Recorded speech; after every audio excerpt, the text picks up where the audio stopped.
Goodness gracious, what is going on? So I wanted to make a really quick update video on where we stand in the debate because this has recently changed over the past 24 hours. It is crazy what's happened over the past 2 weeks, honestly.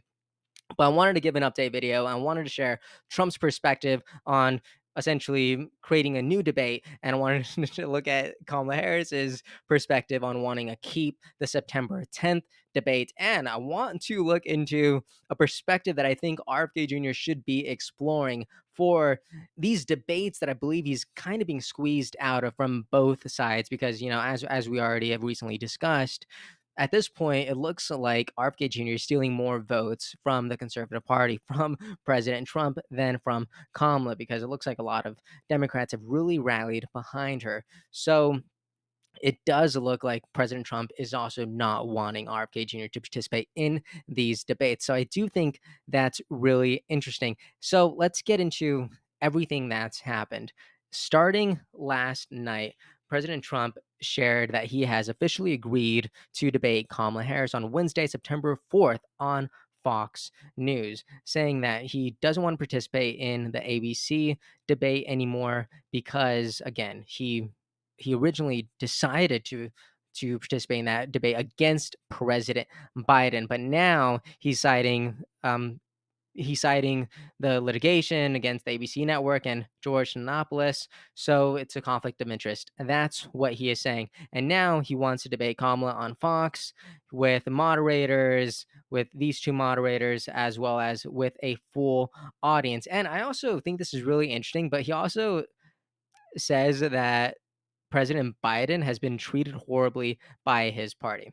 And I do think that's definitely fair to say. And he also shares this in pretty much the part two of that post. And I think this is important. So I'll go ahead and read this again. I wanted to share his perspective. So he goes on to say, as everyone knows, the Democrats have unconstitutionally taken a candidate who was acknowledged to be defeated and unceremoniously replaced him with a new candidate. This has never been done before, and this is a threat to democracy.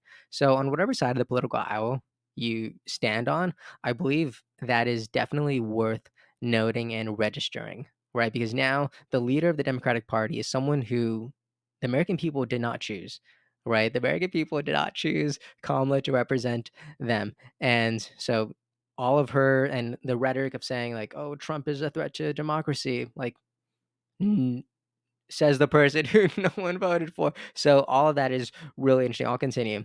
But I am totally prepared to accept the results of this coup and replace Joe on the debate stage with Kamala Harris.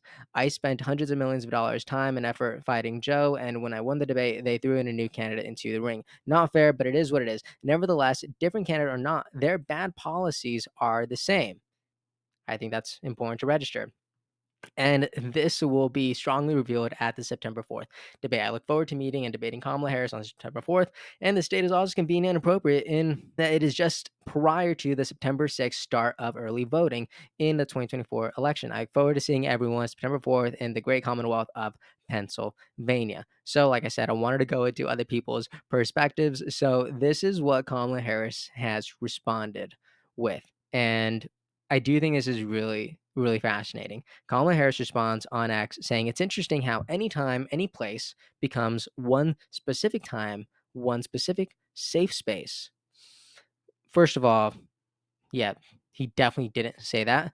But and we're gonna get into this part right here because I think this is where RFK Jr. could come in, but more on that later. I'll be there on September 10th, like he agreed to, and I hope to see him there. So, what I wanted to discuss here is how a lot of people are believing that Kamala Harris is like rightfully supposed to be on that debate stage because President Trump agreed to it. Now, I hope you already know that that's just not true. And this is the actual statement that President Trump released whenever he agreed to debate Biden. Look at this, because this is what people are failing to cite.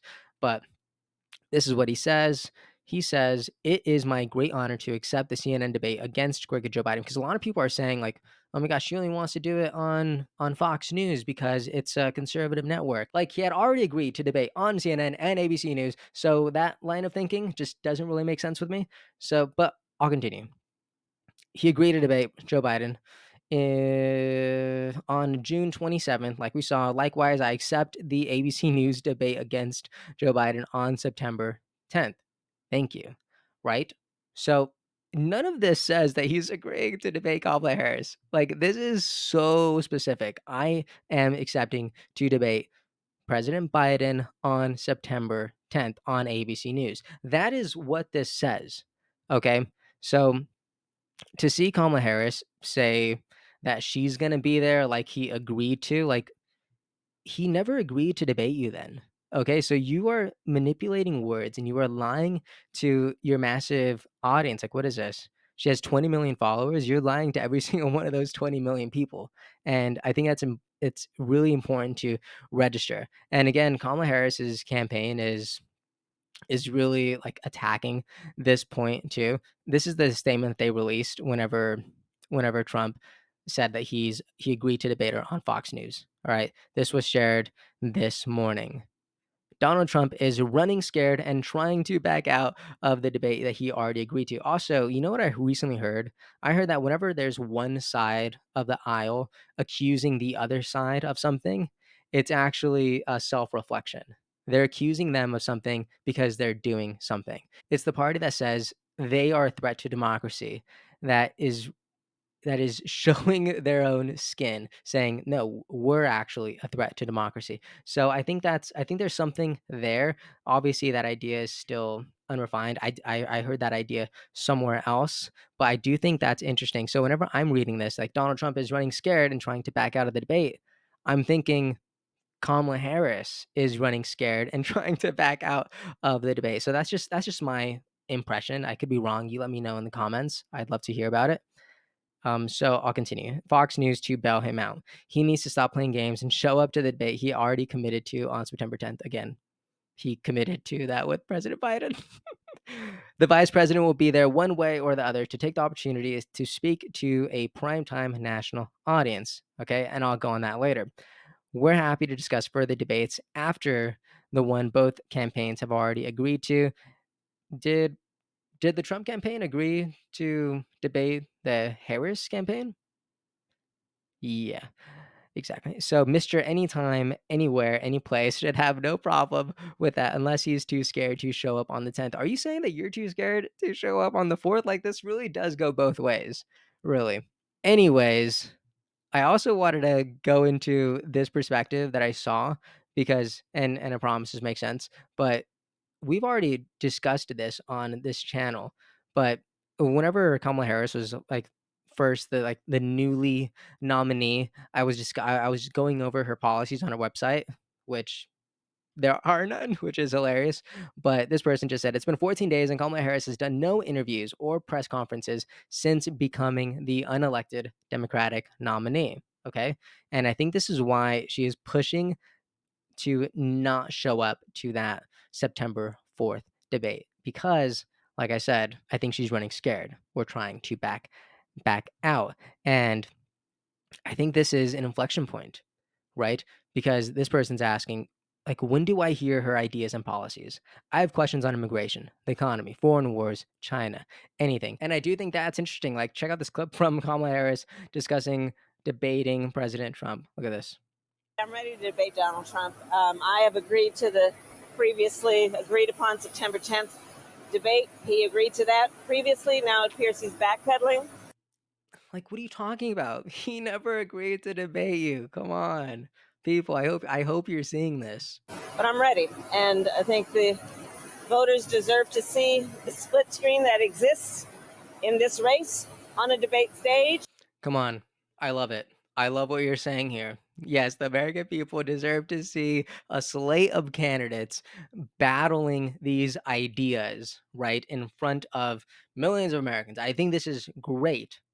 So please show up to the debate that President Trump is now offering you, right?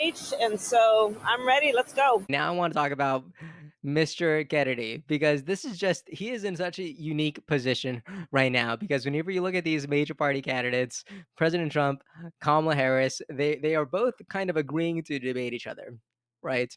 But they're arguing over these details that sure they matter, but at the end of the day, they don't have America's best interest at heart. And now you have someone like RFK Jr., who is actually very like, I'll debate anyone anytime. Like, he is genuinely about that. He said it many, many times. So what I think RFK Jr. should actually do, for one, I do I do think he could do another real debate, right? I believe he still owns that domain, therealdebate.com. I think he could do a version 2 of this. All right. I think that would be great. Do I hope that he's actually on that stage? 100%. Are you kidding me? I'm just saying it doesn't look like that is in the cards for him, right? Because, he is stealing more candidate, he is stealing more voters from President Trump. They are considering him to be a spoiler, right? Like, you can make all these arguments, right? But one thing's for sure is the last time he did this, it got over 10 million views. All right. I have no reason to suspect that this next one will also reach an additional 10 million people, if not more. I could see that being a very, very real possibility. But now, something else that I believe Kennedy could do, something that I think would be just so iconic, is this. I believe RFK Jr. should show up to the ABC debate. Okay. I love it. Kamala Harris said, I'll be there on September 10th, like he agreed to. I hope to see him there. He didn't agree to it, but I think RFK Jr., if he just shows up, right, he could just be outside. He could have his cast and crew out there. Cameras are rolling. Kamala's going to be inside there, maybe saying, Where's Trump? Where's Trump? But Kennedy can be there. Imagine that. Imagine that. Kamala's out there on live TV saying, "Well, it looks like where's Trump? I don't see him. Looks like he's not here." And what if Kennedy is just outside, cameras are rolling. He's like, "Hey, you know what? I know I'm not Trump, but I'm here to discuss American issues. I'm here to discuss policy. I'm here to discuss the future of this beautiful country." Whoa. Imagine that. Imagine that message being live streamed to millions of people simultaneously while Kamala Harris is up there next to an empty podium. I see that. I see that. I think they'll feel the pressure at that point. I think they'll feel some sort of squeeze. And I think that'll really be very telling on the posture of these democratic processes, right? If this was a democratic process, Kennedy would be on that stage. Okay. Hands down. If Trump doesn't want to show up, that's fine. He can do whatever he wants. But Kennedy, man, I think it'd be really, really powerful if Kamala is up there next to an empty podium and Kennedy is outside, locked out, and being deprived of that opportunity that he so desperately has deserved and has earned the right to be there. So I genuinely see that as a real possibility, and I really hope the candidate campaign is listening because I think that's a great idea, truly.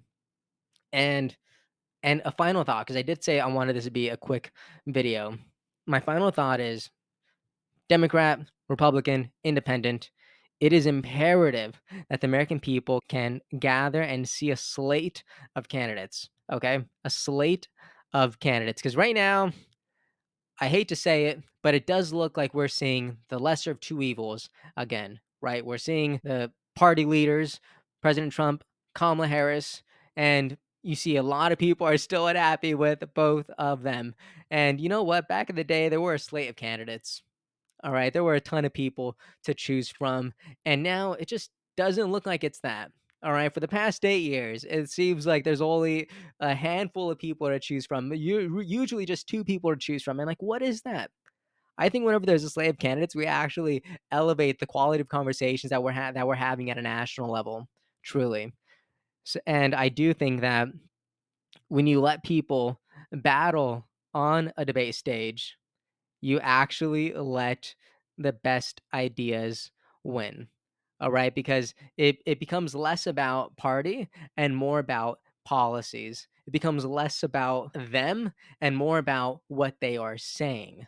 Okay. So I think this is really powerful. And I really hope that I hope to see Kennedy debate Kamala and Trump in whatever fashion, truly, whether he shows up to the ABC event, right? And it's just very it's just To very bring home. out of nowhere. I think that'd be awesome. Or in another sense of doing a real debate part two.